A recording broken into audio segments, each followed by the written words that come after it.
En este video vamos a analizar la siguiente función. Para variar le vamos a poner f, la vamos a definir con dominio igual a los enteros y codominio igual a z2 o los enteros cruz los enteros, como lo prefieras llamar. Y la regla de correspondencia va a estar dada por f evaluada en un entero k igual a la parejita ordenada k, valor absoluto de k. Ahora, en este video básicamente vamos a hacer dos cosas. Primero vamos a probar que esta función es inyectiva y que no es sobreyectiva, para ejemplificar cómo se puede demostrar esas propiedades. Y también vamos a definir otra función g, que en su momento ya platicaré bien cómo se define. Bueno, está aquí escrito, pero más adelante lo vamos a explicar con calma. Y lo que nos importa de esa función g es que si tomamos esa función y consideramos la composición g con f, pues va a resultar que va a ser la identidad sobre los enteros. Esto pues para ejemplificar el concepto de composición de funciones y para ejemplificar también cómo se demuestra una igualdad de funciones. Bueno, procedamos con lo primero, con el primer inciso. Aquí pues simplemente reescribo lo más importante de la función, f va de z a z2 y f de k es igual a la parejita k como valor absoluto de k. Para el inciso A, primero vamos a demostrar que esta función no es sobreyectiva, no es suprayectiva. Para esto, pues vamos a notar que el valor absoluto de z es mayor o igual que cero para cualquier entero z minúscula que nosotros tomemos. Esto pues por definición del valor absoluto. Y por lo tanto en particular para el entero -3, que es estrictamente menor que cero, no existe ningún otro entero z minúscula tal que la función evaluada en ese entero sea igual a la parejita -3,3, que por supuesto es un elemento del codominio porque es un elemento de z2. ¿Por qué sucede esto? Porque pues la función es una parejita ordenada cuya segunda entrada siempre es un entero que es mayor o igual que cero. Y aquí estamos eligiendo una parejita ordenada cuya segunda entrada es un entero que es estrictamente menor que cero. Por lo tanto es imposible que se dé esta igualdad. Entonces, pues estamos exhibiendo un elemento del codominio tal que no se le puede encontrar ningún elemento del dominio tal que ese elemento del dominio, pues evaluado en la función, nos dé ese elemento del codominio, lo cual pues rompe la definición de suprayectividad y nos permite concluir, utilizando esto como contraejemplo, que la función no es sobreyectiva, que la función no es sobre. Para demostrar que una definición falla, pues se tiene que dar normalmente un contraejemplo, ¿no? Para demostrar que no siempre se cumple la definición, que es lo que acabamos de hacer. Ahora vamos a probar que la función sí es inyectiva. Para esto vamos a tomar dos elementos pues arbitrarios hasta cierto punto, digamos x y y en el dominio de la función, que son los enteros, y simplemente vamos a pedirles que sean distintos, que no sean el mismo, ¿no? Que x sea distinto a y. Y para probar que la función es inyectiva, pues bastaría en este caso probar, demostrar, exhibir que la función evaluada en x va a resultar ser distinta a la función evaluada en y. La definición de inyectividad normalmente se presenta al revés.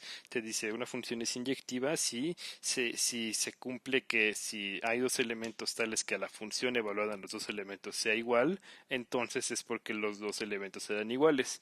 Pero la contrapuesta lógica a esa proposición sería que si los elementos son distintos, entonces la función evaluada en esos elementos tiene que dar valores distintos, que es lo que nosotros vamos a aplicar.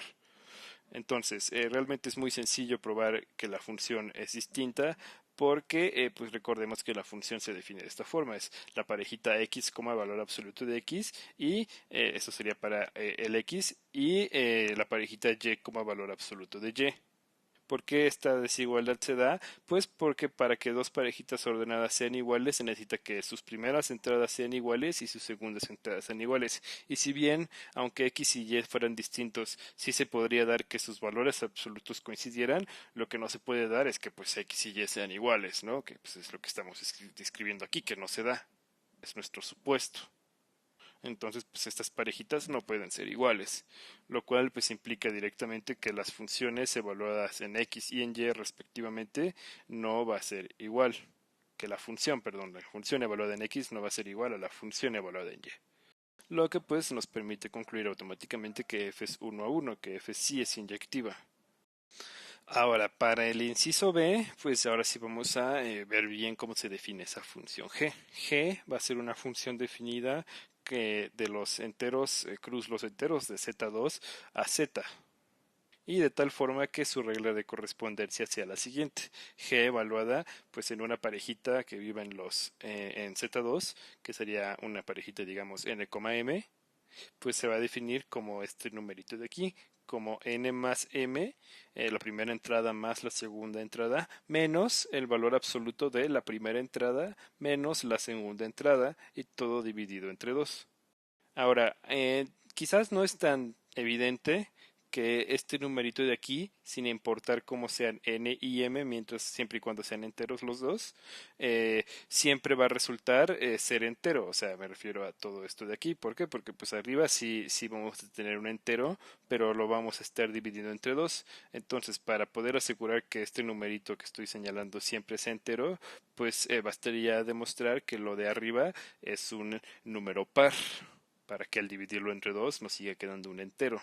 Pero pues en este video no vamos a probar eso, para que no se alargue tanto, y no es algo tan complicado de demostrarse. Sí es fácil probar que lo de arriba, sin importar cómo sean m y n, pues va a ser siempre un número par, y por lo tanto pues esta función sí está bien definida, así va de z2 a z. Ahora, ya dando por hecho eso, lo que sí vamos a probar en este video es que la composición G con F pues va a resultar ser exactamente la identidad sobre los enteros. Entonces, pues en esencia vamos a demostrar una igualdad de funciones. Ahora, para demostrar una igualdad de funciones hay que demostrar tres cosas: que el codominio de las dos funciones es el mismo, que el dominio es el mismo y que la regla de correspondencia también es la misma. Primero nos vamos a fijar en el dominio y en el codominio. Como f del inciso anterior era una función que estaba definida de z a z2, y g es una función que está definida de z2 a z, pues de entrada sí tiene sentido hacer la composición, porque g compuesta con f quiere decir primero aplicar f y ya después al resultado aplicarle g. En este caso, si primero aplicamos f, pues vamos a tomar un entero, y al aplicar f nos va a regresar una parejita que viva en z2, y ya después a esa parejita sí tiene sentido aplicarle la función g, porque g está definida para las parejitas en z2, y ya que a esa parejita le apliquemos g nos va a regresar un entero. Entonces vamos a comenzar en los enteros y vamos a terminar en los enteros, pues la composición en general va a ir de los enteros a los enteros. Por supuesto es la forma que tiene la identidad en Z. La identidad en Z, le tomas un entero y te regresa el mismo entero, entonces sí va igual de los enteros a los enteros. Por lo tanto, el codominio y el dominio de estas dos funciones sí concuerdan. Ahora nos vamos a fijar en la regla de correspondencia. Para esto vamos a tomar un elemento Z entero arbitrario, y pues vamos a fijarnos literalmente en quién sería este sujeto de aquí: G compuesta con F evaluada en ese entero Z. Ahora, por definición de composición, simplemente sería tomar f, evaluarlo en z, y después el resultado f de z, evaluarlo en g. Y si recordamos quién era f de z, pues era esta parejita, ¿no? K, valor absoluto de k. Así que realmente esto de aquí simplemente es g evaluada en z, valor absoluto de z, porque estábamos con un z. Ahora vamos a recordando quién es g, que es esto de aquí arriba, pues va a ser entonces esta función, la primera entrada, que es z, más la segunda entrada, que es el valor absoluto de z, menos el valor absoluto de la primera entrada, menos la segunda entrada, y todo entre 2. Ahora, como aquí está el valor absoluto de z aquí y aquí estorbándonos, vamos a dividirlo en dos casos. Siempre que se trabaja con valor absoluto, al final se tiene que dividir en dos casos. El primer caso va a ser suponer que el entero que tomamos es un número mayor o igual que cero. ¿Esto por qué? Porque para este caso el valor absoluto de z simplemente va a ser z, por definición de valor absoluto. De esta forma, retomando lo que teníamos aquí arriba, la función g compuesta con f evaluada en z, pues va a ser esto de aquí, pero donde esté el valor absoluto de z vamos a sustituir simplemente el valor de z. Entonces tendríamos que sería z más z menos el valor absoluto de z menos z, y todo entre 2. Ahora, el valor absoluto de z menos z, pues simplemente es el valor absoluto de 0, que es 0. Y este z más z lo podemos escribir como 2z. Por lo tanto, tendríamos que esta función evaluada en z va a ser 2z entre 2. Esos dos se nos simplifican y simplemente nos queda que todo es igual a z, siendo pues ese ya el caso 1. Ahora, para el caso 2, pues vamos a suponer lo contrario al caso 1. Aquí habíamos dicho z mayor o igual que 0, pues ahora vamos a suponer que z sea menor estricto que 0. Y entonces bajo este escenario, el valor absoluto de z que aparece aquí va a ser menos z, por definición de valor absoluto.